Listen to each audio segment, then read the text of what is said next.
Jaya Radha Madhava Punya Bihari.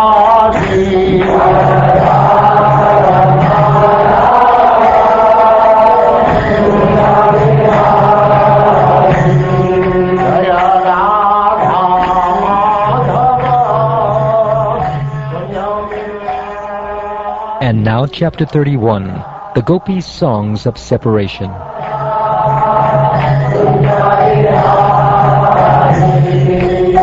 Gopi Jana Vallabha Girivaradhari.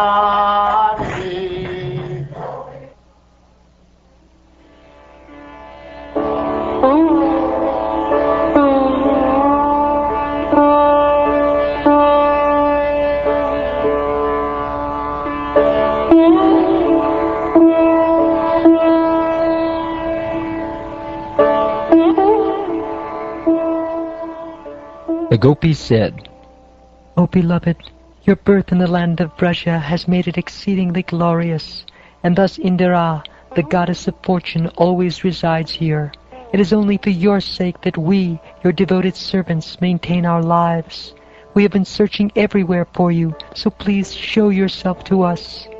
O Lord of love, in beauty your glance excels the whirl of the finest, most perfectly formed lotus within the autumn pond. O bestower of benedictions, you are killing the maidservants who have given themselves to you freely without any price. Isn't this murder?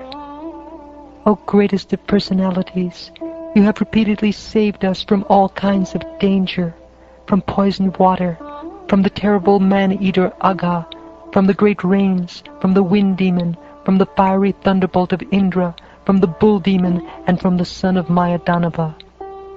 You are not actually the son of the Gopi Yashoda, O friend, but rather the indwelling witness in the hearts of all embodied souls.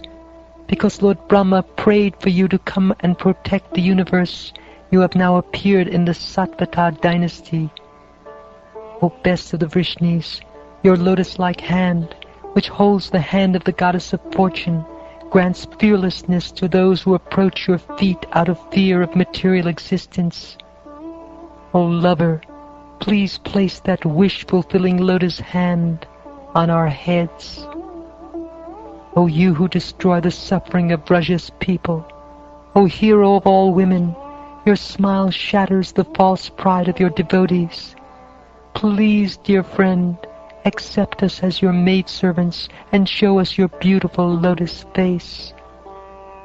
Your lotus feet destroy the past sins of all embodied souls who surrender to them. Those feet follow after the cows in the pastures and are the eternal abode of the goddess of fortune. Since you once put those feet on the hoods of the great serpent Kalya, please place them upon our breasts and tear away the lust in our hearts. O lotus-eyed one, your sweet voice and charming words, which attract the minds of the intelligent, are bewildering us more and more. Our dear hero, please revive your maidservants with the nectar of your lips. The nectar of your words and the descriptions of your activities are the life and soul of those suffering in this material world. These narrations, transmitted by learned sages, eradicate one's sinful reactions and bestow good fortune upon whoever hears them. These narrations are broadcast all over the world and are filled with spiritual power. Certainly those who spread the message of Godhead are most munificent. Your smiles, your sweet loving glances, the intimate pastimes and confidential talks we enjoyed with you, all these are auspicious to meditate upon, and they touch our hearts. But at the same time, O deceiver, they very much agitate our minds. Dear master, dear lover, when you leave the cowherd village to herd the cows, our minds are disturbed with the thought that your feet, more beautiful than a lotus, will be pricked by the spiked husks of grain and the rough grass and plants. At the end of the day, you repeatedly show us your lotus face, covered with dark blue locks of hair, and thickly powdered with dust. Thus, O hero, you arouse lusty desires in our minds. Your lotus feet, which are worshipped by Lord Brahma, fulfill the desires of all who bow down to them. They are the ornament of the earth. They give the highest satisfaction, and in times of danger they are the appropriate object of meditation. O lover, O destroyer of anxiety, please put those lotus feet upon our breasts. O hero, kindly distribute to us the nectar of your lips, which enhances conjugal pleasure and vanquishes grief. That nectar is thoroughly relished by your vibrating flute and makes people forget any other attachment.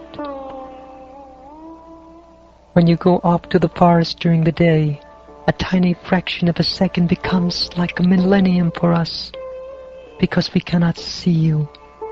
And even when we can eagerly look upon your beautiful face, so lovely with its adornment of curly locks, our pleasure is hindered by our eyelids, which were fashioned by the foolish Creator.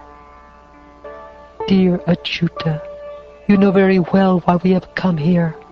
Who but a cheater like you would abandon young women who come to see him in the middle of the night, enchanted by the loud song of his flute? Just to see you, we have completely rejected our husbands, children, ancestors, brothers, and other relatives. Our minds are repeatedly bewildered as we think of the intimate conversations we had with you in secret, feel the rise of lust in our hearts, and remember your smiling face, your loving glances, and your broad chest, the resting place of the goddess of fortune. Thus we experience the most severe hankering for you.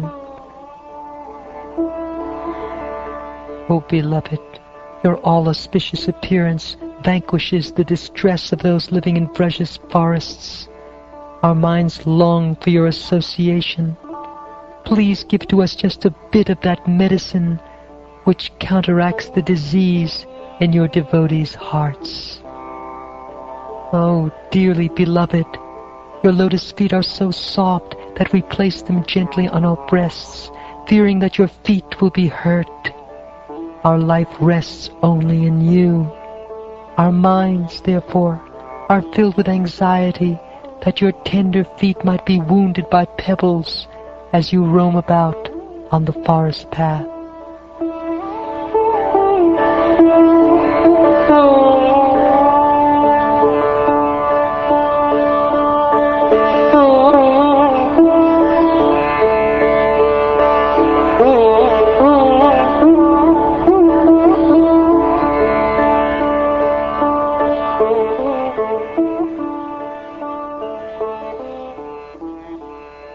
Thus ends the 31st chapter of the 10th canto of the Shrimad Bhagavatam, entitled The Gopi Songs of Separation.